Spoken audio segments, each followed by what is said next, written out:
Have you ever encountered a hurdle with launching or growing your business? Listen, there are two things that run a business, the back end and your soft skills. Telling you right now, if these aren't in place, you'll lose clients and you'll lose money. You don't want that? Well, you're in the right place. Hey, I'm Dana. Hey, I'm Sarah. We're your hosts of the Entrepreneur Encounter, and we're going to give you a behind-the-scenes glance into our businesses, give you genuine feedback, tips and tricks, plus occasionally bring on guests that care about supporting you to grow your business organically and nurturing authentic relationships. Are you ready?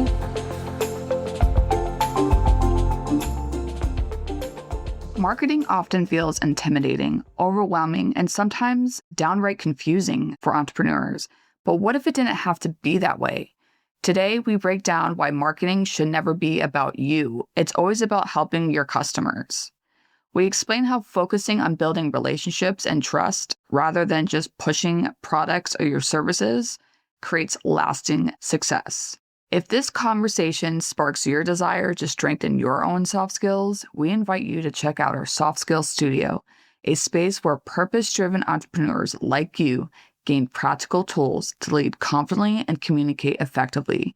You'll find the link in the show notes to learn more and join our growing community. Now let's get to the episode.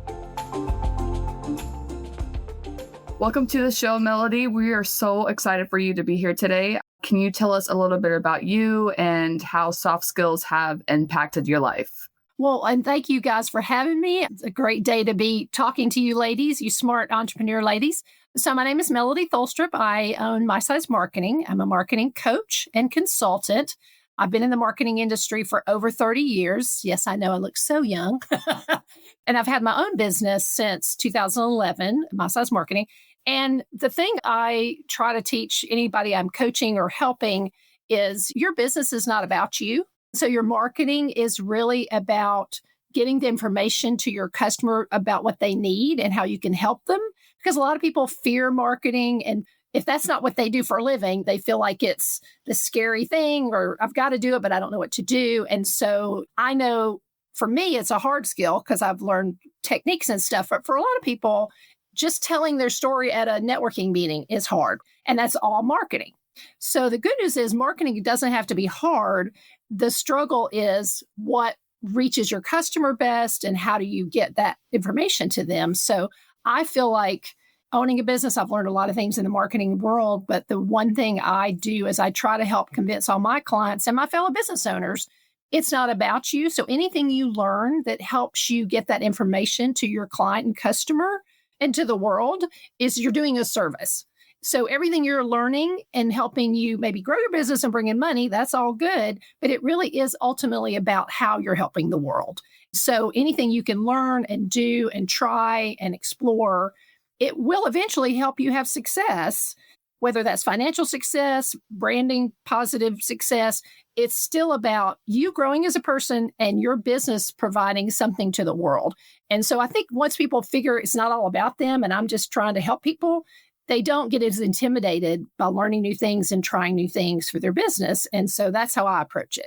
It's not about me. It's about how I'm helping others.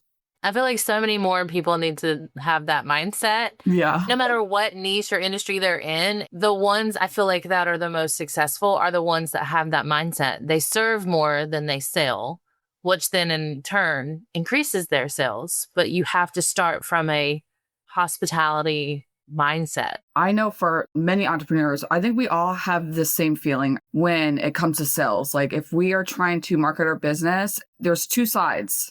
You're too salesy or you're not too salesy. I'm the one that's not too salesy. I like to talk and have conversations and educate people.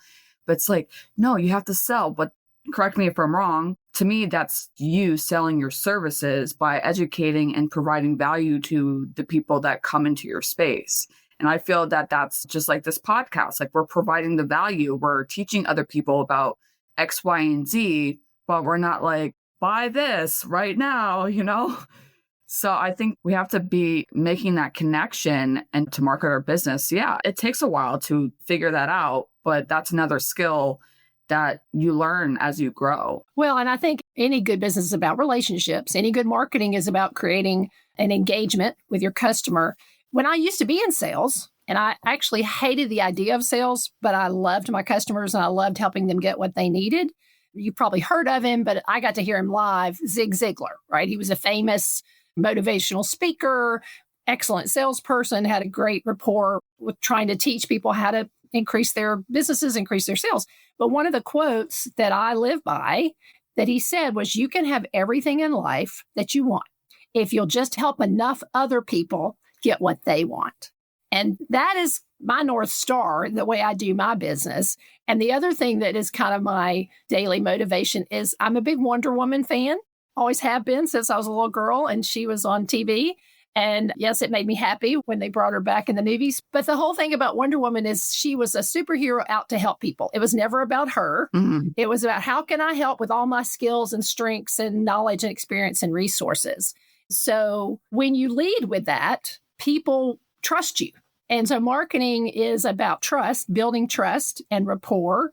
I always say if your employees are excited about marketing or your family is excited about sharing what you do, if your friends and people who don't have any invested interest are excited about what you do and sharing how you can help, then it's a good business and you're doing a good job. So you just want to create that connection so people are looking at the results you can give them and not who you are or how much you market. So yeah, I do think trust is a big factor. And like you said, relationships. You can't build trust in a brand if you don't have the relationships behind that brand. I truly believe and love building relationships is the way to go. When I started my business, and I know entrepreneurs, when they start their business, they're going from either they're working under somebody. So now they're making this shift. Now I'm going to market my business. This is me. I have to put the discipline and the work into my business. But a lot of the times, I think we kind of forget that we need to do that. And I know when I started out, I didn't realize that I needed to go to networking events. So I thought because I'm an online business owner, my stuff is virtual, that's the only way that I can connect with other people. But when I started going to networking events, to having those conversations and engaging with other people, I've been told in person about the stuff that I market. Like, I love your stuff, whatever it is. I get more engagement in person than I do on social media. And I think that in itself says something that they remembered and that's making an impact. I rather that than feeling like I'm on a constant wheel of trying to market my business and creating connections online. I think that's a great starting point, is like identifying the right marketing tools. So, Mel, how do you help entrepreneurs differentiate between the tools they should use versus what actually fits their audience? And I always say, because I am a little older, I've been doing this since before the internet was even a thing, much less a tool, and social media was non-existent.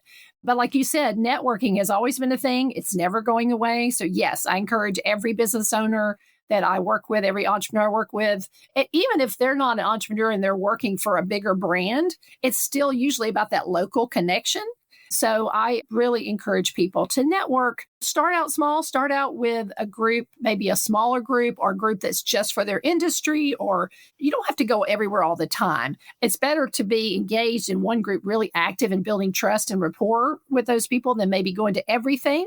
But yes, if there are opportunities to get in front of people, like you said, to put a face behind the brand, especially if you're a solopreneur like me, it's just so much smarter than if you do something on social media to say, hey, we were at this event, then it's all going to just flow together.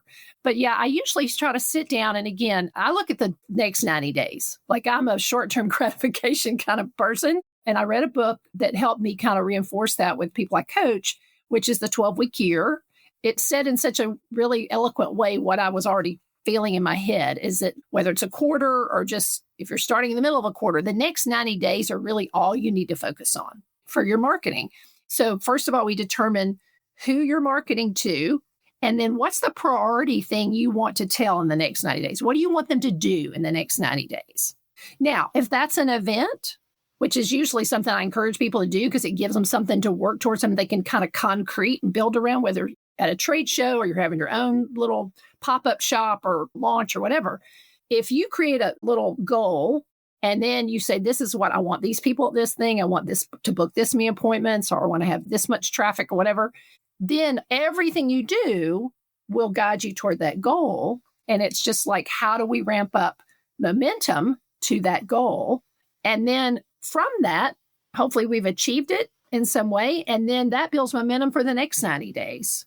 So there's all kinds of marketing tools. And yes, social media is certainly a part of that. But it's really about who's your customer?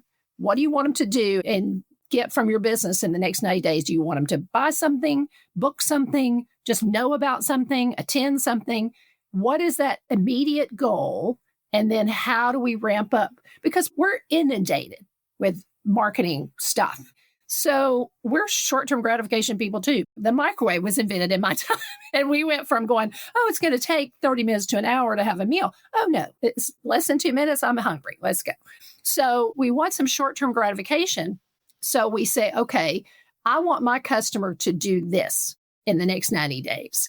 And this is what I'm promoting. And this is what, and that's so much easier to grab a hold of. And you can say this. So yeah, those other marketing tools are great. But for this is all I need to focus on. I call it going from a floodlight to a laser beam, because you can put your brand all the way out there and it's on every sign and billboard and shopping cart and whatever. But is it doing what you want it to do? And sometimes you do have to have those. Like if you're a realtor, right, you got a lot of branding, things like that. But if you want them to do something in the next 90 days, what's going to make that happen? And it's usually a multiple prong attack, but it's still focused. It's all about being focused. And I'm an ADD, squirrel, shiny things person. So I have to be focused, and I have to help my clients focus, because it does get overwhelming and things do happen. So I just tell people, let's pick up target. And maybe you have multiple kind of customers, but right now in this next 90 days, we're focusing on this one. Doesn't mean you're not going to have your brand out there, but that this is what you're trying to do now.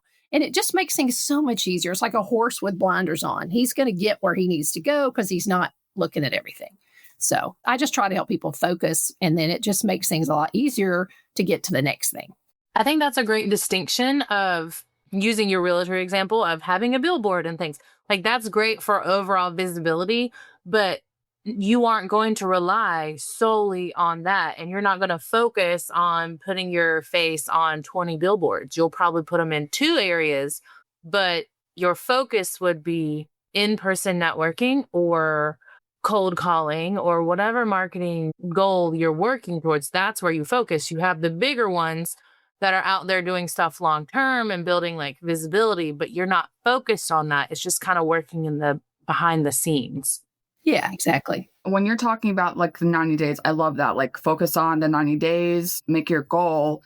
Now, what if there's those businesses out there that have multiple services? Would you recommend that they only focus on one service to promote, to talk about for 90 days? It just depends on your bandwidth, right? Depends on your team, how big your team is, how big your budget is. You can certainly have a couple of things going at one time. Social media is a great place to kind of have a rotating set of messages, maybe. But I always say for small business, I work with really small businesses, they just don't have the bandwidth. Now, you can get it done before 90 days. Like you can have something happen in the next 4 to 6 weeks, and then we move on from there. And ideally, whatever that event is, like I said, events are just things people can latch onto and understand. It could be a trade show, could be a pop-up shop, could be a chamber ribbon cutting, could be whatever, something that you are going to get in front of people.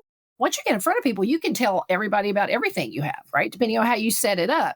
But the focus is, hey, we're going to be here. We're going to be doing this. We're going to be offering this. You're going to get this benefit, sign up, blah, blah, blah.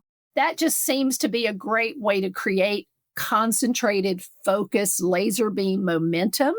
But that doesn't mean that you don't put a social media post up or you don't do an ad in a targeted thing about your other service, or maybe you're doing direct mail. Because also the other thing too, I also worked in retail for a long time, and seasonal makes things a lot easier. I remember as a manager for a big retail store in the South for several years, and I remember seeing our sales goals for the departments, and everybody's were different. And so mine would go up, and I was in ladies sportswear versus cosmetics versus men's clothes.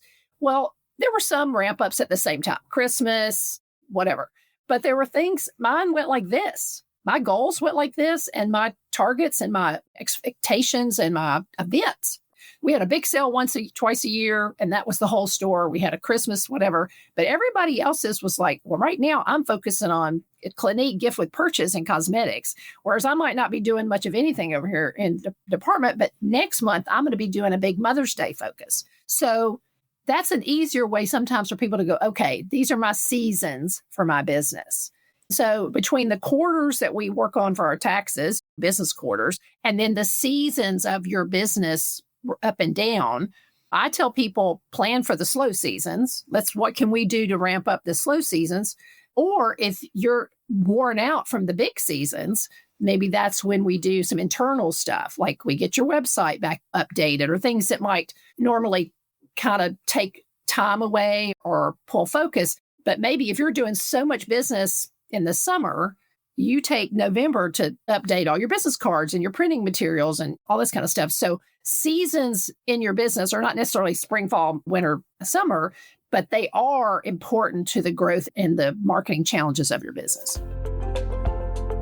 Hey there, listeners. Ever feel like you're struggling to connect with customers or lead your team effectively? That's where soft skills come in. Entrepreneur Encounter isn't just another podcast. We're a community dedicated to helping early stage entrepreneurs like you master the soft skills that make or break a business. Technical skills are important, but without communication, collaboration, and confidence, your business might never get off the ground to the next level. In our membership, Dana and I share actionable insights and tips to help you nurture the soft skills you need to thrive. Give you access to bonus content, workshops, and a network of like-minded entrepreneurs who are all on the same journey. We'll teach you how to boost your confidence, Become a leader who inspires and motivates your team, navigate conflict like a pro, to resolve disagreements without drama and build stronger relationships, communicate clearly and concisely, get your message across, build trust, and close the deal. If you're ready to take your business to the next level, join the circle by clicking the link in the show notes. We had a guest recently talk about the seasons, mainly of depending on your industry, when there's seasons where you're going to make more money and then other seasons where, it's just going to be slower, and you can prepare for that in a way of more of a money so save your more money in the higher season so that you continue to pay yourself, your team the same during the slow season. Like that was the mindset. But I love how you were able to, without meaning to, tie it into the same manner of how you market your business or how you handle the back end. Like if it is a slow season and you need to rest, then don't worry about heavier marketing. Do something in the heavier season that's going to carry you through. So with that thought process, if during a busy season, you notice that a marketing tool isn't working, so maybe social media, as important as we know it to be, isn't bringing you the most ROI, what is the best way that you recommend to transition away from one marketing tool to another one without losing momentum? When I went to work in the ad agency world and I learned about media buying, and again, this is before internet, this was just radio, TV, billboards, traditional ad buying, I learned about the domino effect. So for example, if you were buying media for a client, you would structure it so, let's say there's an end of the month big sale. So you would structure things, ads, radio spots, TV spots, to layer. You wouldn't have them all go at the same time. You'd have this start, and then the next week on top of that, this would start. And then as that finished up, this would start. Because you can't spend, there's just only so much money, usually any client spending. So this way, there's always something going to keep your brand. And hey, we're doing this thing and this is coming. But it was like layered and domino on top of each other. So if you're smart, you'll never have just one tool that you're spending all your energy on. But to answer your question, I tell people, I love social media too. I think it's awesome. It's been a great tool for small business owners. It's leveled the playing field in some respects, but you don't own it. Mm-hmm. Exactly. We're not paying for it, so therefore we don't own it. We don't own the followers. We don't own the likes. We don't own any of that. And during COVID, I got to network with some entrepreneurs all over the world. And one of them talked about how she had a great Facebook page and a following and all this stuff. And something glitched, something happened, and it went away. And she didn't have any way to get back with him and say, hey, I'm over here now. I thought, oh my gosh, that's horrible. So from that and just working in this field, the one thing that I do know is email marketing is still a thing. And I could pull up all kinds of stats to prove that. Even though I know it's funny, my daughter's 26, she does get emails and she uses emails, but I don't know how much email marketing she's paying attention to, but I just know it works. People are still, as long as we still have email, it's still a tool because you own that list. So I always tell people, just don't put all your eggs in one basket anyway. Have something active going in your community, have a Facebook group that you can maybe have a little bit more control over as opposed to just a Facebook page. Because at least with a group, you can kind of see who your followers are and maybe you can message them and try to do something and ask them to sign up for the email list. But again, you don't own that. You just are getting to use it. Work with, get part organizations that might say, hey, as a member, you get access to our list. But an email, you own that. And if I choose to get your email, I expect you to give me information, deals, specials, whatever, until I don't use it anymore. So if I find something's not working, the goal is to have multiple things all targeting that same customer so that that problem won't be hopefully as big of a problem. So especially if it's social media. If social media campaign's just not working, okay, that's fine. We'll try something else. But we've also got all these other things that we do have more control over. A website, a landing page, a giveaway, something where it's driving emails and traffic to them I do own, which is my website and my email list. Or just coming in the store and having people sign up and say, hey, we want to, or former booked appointments. I have a client who's a food truck.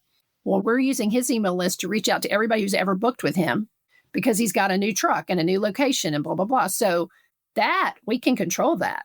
We can put it on social media, but who knows who's going to see it?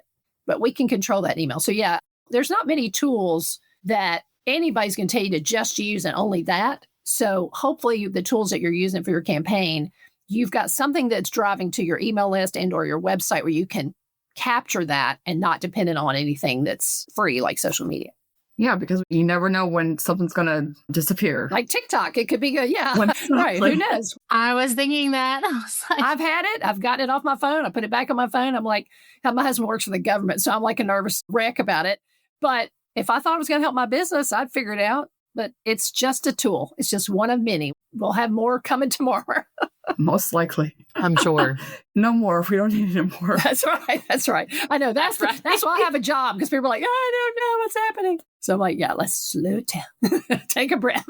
Dana lost hers, didn't you? Your Facebook at one point? Yes. So I have a very strong love-hate relationship with Facebook because I got hacked and it like shut it down. And I had one of the first Facebook accounts. So like all of my photos, everything from when it first opened into the interwebs, gone. How horrible. And I tried for 3 months to get a person on the phone or a chat box, did all of the things that they told me to do and nothing worked. I just lost it.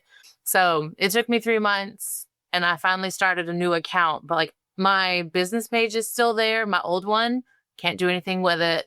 Can't link them somehow. So I had to make a new one of those. That's terrible. It's so frustrating. It indeed was. Well, that's why I do things like pay for Dropbox. I pay for Dropbox, Google Photos, Apple Photos. I have all my photos, business and otherwise, on paid situations. So, and an external drive, but sometimes I miss putting it on my external drive. But my husband's like, I don't want anybody to know my information. I'm like, I want everybody to have all my so that I can find it if I need it. Because, you're not paying them anything, so they don't owe you jack diddly. I saved as many as I could, but there's a lot that I don't have on my phone. So they're just gone. No. It's fine. The cloud.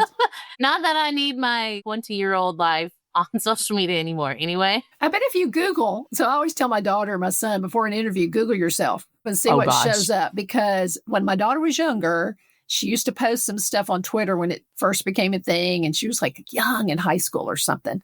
And I Googled and found some stuff she posted. And I said, it wasn't horrible, but I'm like, you might want to see what's out there because the things you don't want out there usually are out there. And the things you can't want, you can't find. So I haven't done that yet, but it's okay. It's fine. We've licked our wounds. Honestly, it gave me a chance to be more intentional about the connections I had on Facebook anyway. So like I found the friends from high school in my life that I care enough to be involved in. And then everyone else is from Facebook groups or networking meetings. So as I share content, it's at least more strategic and like behind the scenes of taking my kids to soccer or anything else. But it was not fun for me. Like for I said, I several feel months. for you because I can't imagine my whole business relying Yeah. on any one thing. You know, it's like my computer. Well, and that's what I've been seeing a lot lately. Like you were saying, you don't own it. And like TikTok was another big reminder, like it was shut down. And so many content creators, mompreneurs, stay-at-home parents that are just doing this to help ends meet lost a day. And to those that don't own a business, that doesn't sound like a lot, but when you get in one day thousands of viewers and even 10% of those, 100 of them purchase from your TikTok shop, that's a big deal to your overall monthly revenue. And especially if you're trying to get out of debt, like is a big, big deal. So now that TikTok is back up, it's not my main focus, but I reach out to content creators and I'm asking them, because I do Pinterest outside of this podcast. It's like, hey, Oh, that's right. That's right. what are you doing with like these videos? You should repurpose them.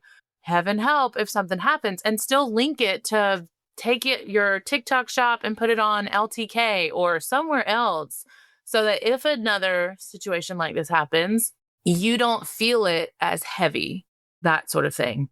Exactly. Some are interested, some are not. It's fine. That's right. They're like short-term gratification. But, you know, the way I think about things like that is what if you built a store on a great location in your town, but then the economics of your town changed. I've seen this happen where my mom lives in Montgomery, Alabama. I grew up there for a while and I went to college there later on, and my family's still there. The sad thing is where used to be the vital parts of town have slowly moved east. So what used to be the best mall and the best this and the best that has moved. Well, what if you can't move, or what if you can't afford it? Or so that's how it is. If you put all your eggs on a basket on social media and something happens and you don't have them elsewhere, like I would put every video I own on YouTube. I would park it on YouTube. Every person in my house, from my husband who's older than me, my kids are in their 20s, we're all on YouTube. We all get on YouTube as much or more than anything we watch on TV these days. So why would you not park these TikTok things on YouTube? Exactly. At least you have it in another place that you might hit somebody else.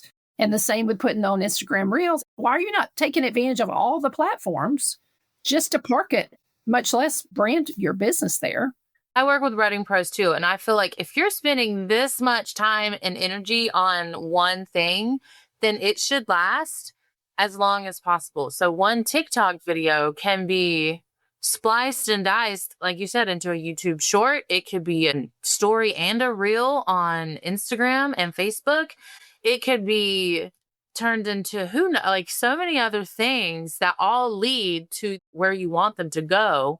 But like you were saying, you also need to have more control over that audience. So if you've built this amazing community and they're always commenting on your stuff, I would respond to all those comments with a link to join my newsletter and say, hey, exactly. Ding, ding, ding. You win the prize. Exactly. come hang out with me in my inbox and just grow it. Yeah. And then you can give them whatever content you want. Like you can say, hey, this is going to be, I'm going to release this to you first. So I tell the story, email newsletters, as much as people go, oh, I don't need, like, I'm telling you, if somebody signs up for it, even if they're getting that discount, I'll get the free discount.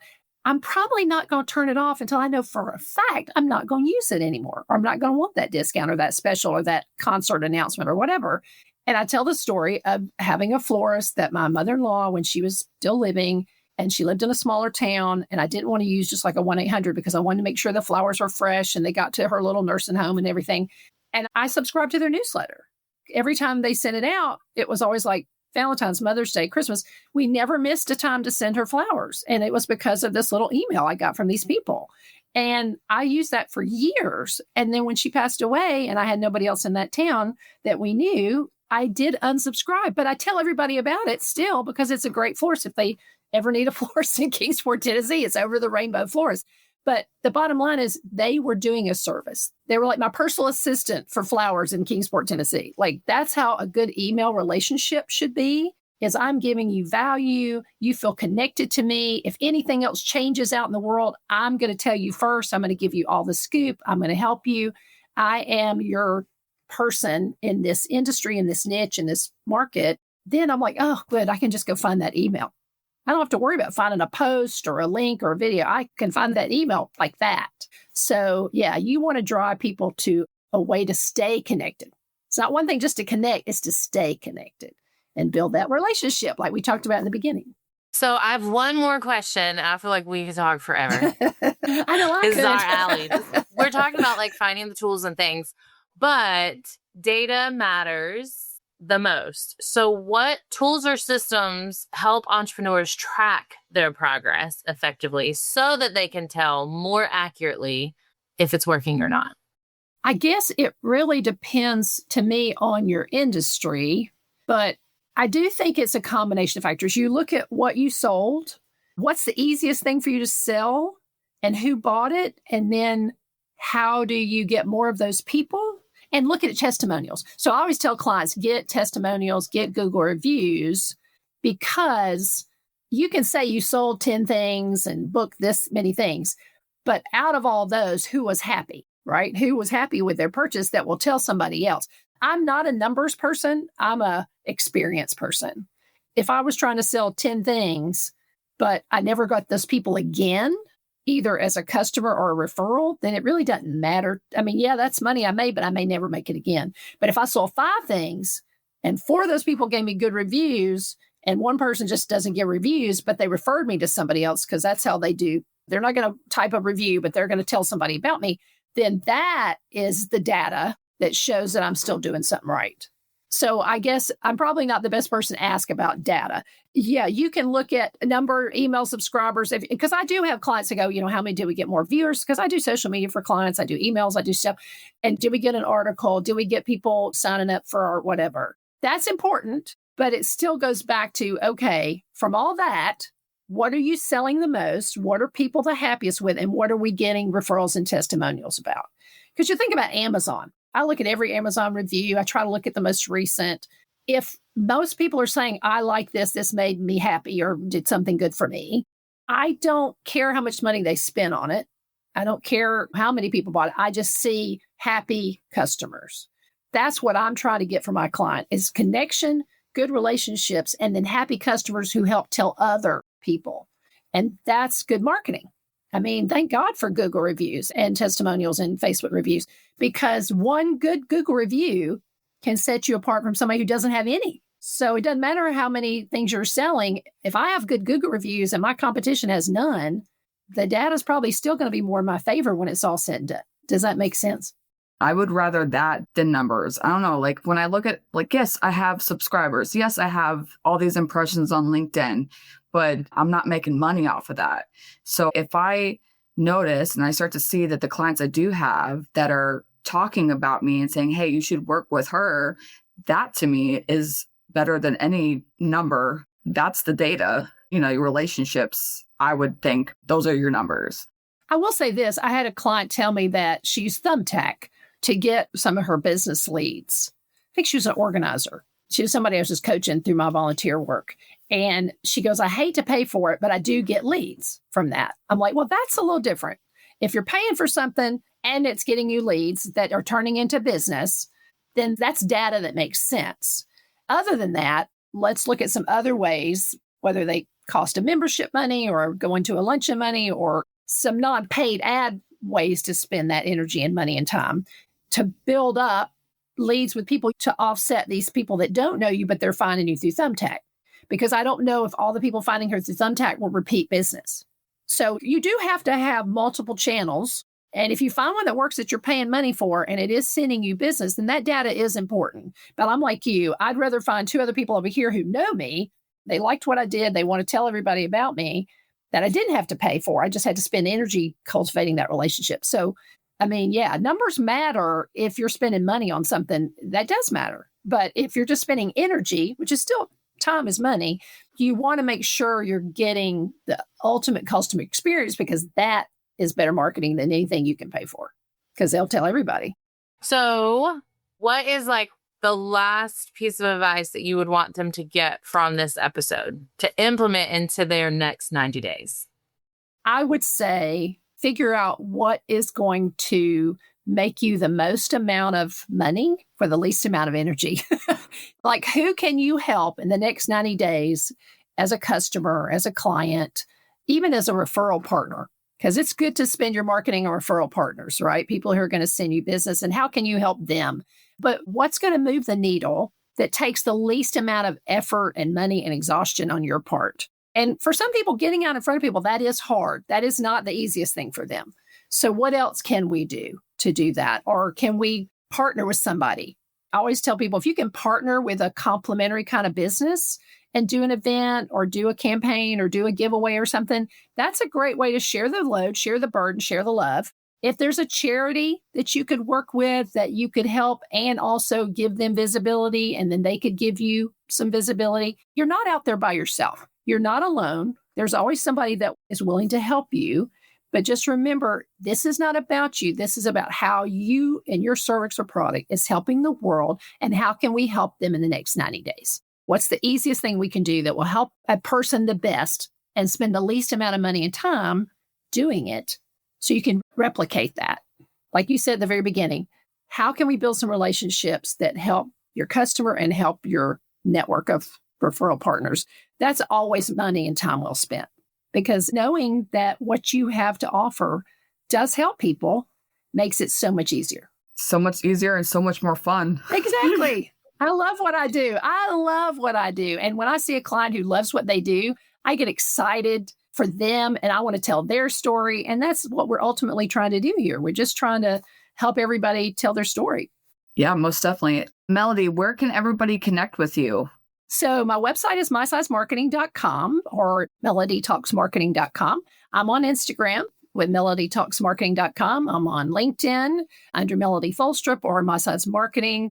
Facebook, I have a Facebook group that you can join called MAP, Marketing for Small Business. But yeah, My Size Marketing, anywhere I am, connect with me. And I also offer a free marketing strategy session. We do it on Zoom, and you can go to mysizemarketing.com and book it.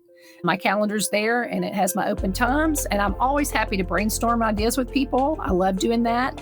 And if that ends up us working together, great. If not, I'm just happy to help.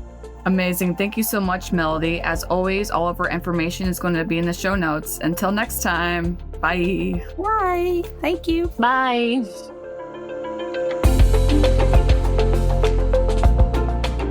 Thanks for tuning in to another episode. Remember, soft skills aren't just some fluffy buzzwords that get thrown around in the corporate world. They're the key to unlocking your full potential as a professional and a human being. Don't be afraid to invest in yourself and seek out opportunities to improve your soft skills. Sarah and I have a variety of workshops, online courses, and complimentary clarity calls for you to practice in real time with us. Links are always in the show notes. And be sure to join us next time for more insights, tips, and tricks to help you succeed in your entrepreneur encounter.